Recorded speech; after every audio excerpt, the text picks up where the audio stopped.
Vanessa Guillén was from Houston, Texas. Her parents were Rogelio and Gloria Guillén, who were originally from Zacatecas State in Mexico. Growing up, she loved to play sports, especially soccer. When she wasn't playing sports, she was hanging out with her 5 siblings. She also liked learning. She enjoyed learning so much that she ended up graduating in the top 15% of her class from Cesar Chavez High School. After high school, she had a huge decision to make: either go to college like so many of her friends or find a job. She ultimately decided to join the United States Army. At first, her family was scared that she would get hurt in the military, but they supported her decision. Basic training was grueling, but she was able to graduate basic training through sheer will and perseverance. She then trained as a 91 Foxtrot, or a small arms and artillery repairer. She was finally beginning her career in the Army. She was sent to Fort Hood, an Army base in Texas. She worked diligently at her job in the armory and strived to excel every day. But one day, on April 22, 2020, she disappeared. Her car keys, ID card, bank card, and room key were found inside the armory where she worked. An investigation was launched.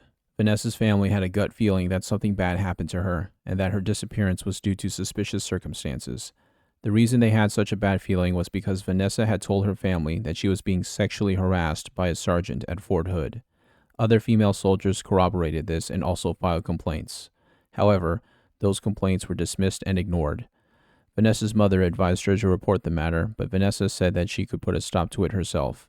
Investigators searched for weeks but found nothing. Vanessa's family suspected that they were being kept in the dark because the media was releasing details regarding Vanessa's disappearance, and the family was the last to find out. On June 13, 2020, hundreds of people gathered at the Fort Hood gates to protest what they felt was a lack of information and transparency in the case. At that point, investigators reported that they found no evidence that Vanessa was assaulted, but believed there was some foul play in her disappearance. The Army was getting desperate. They put up a reward of $25,000 for finding Vanessa. The League of United Latin American Citizens matched the reward by offering $25,000 as well. More than 300 interviews and over 10,000 man-hours were spent investigating Vanessa's disappearance, but to no avail. 2 months after Vanessa disappeared, contractors who were working along the Leon River discovered partial human remains. It was Vanessa. During the investigation, a woman named Cecily Ann Aguilar was questioned. She was married to a soldier at Fort Hood, but was having an affair with another soldier named Aaron Robinson. Aaron was from Calumet City, Illinois, and was a combat engineer in the U.S. Army. He often worked together with Vanessa. After being questioned by the police, she confessed and told the police that Aaron had killed Vanessa. In exchange for leniency, Cecily set up Aaron with a telephone call saying that the police had found pieces of Vanessa's body. Little did he know that the police were listening in on the other side. It turns out that Vanessa just happened to see Aaron's cell phone lock screen, which contained a picture of Cecily. Aaron panicked and was scared that Vanessa would tell people. The Army has a strict fraternization policy, and because Cecily was still married to another soldier, it would have ruined Aaron's career if the Army found out about the affair. So he decided to murder Vanessa to silence her. He grabbed a nearby hammer and slammed it into Vanessa's head over and over again until she was dead. He then called Cecily, and she came over to help him dismember Vanessa's body and dispose of the remains in the river. When Cecily was talking to Aaron on the phone, he was actually in police custody for a separate crime.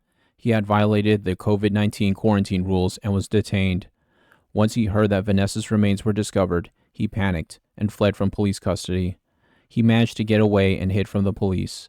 Eventually, the police tracked him down. Aaron was surrounded. He knew that it was all over. He didn't want to be captured, so he pulled out a handgun and killed himself. Cecily was arrested and charged with conspiracy to tamper with evidence. She pled guilty to accessory to murder after the fact and 3 counts of making a false statement. She was sentenced to the maximum of 30 years for her role in covering up the murder of Vanessa Guillén. That's the end of the video. If you like the video, then like and subscribe. It only takes 2 seconds and it would really help me out. Feel free to check out the other videos on my channel. Leave a comment below on who I should do a video about next.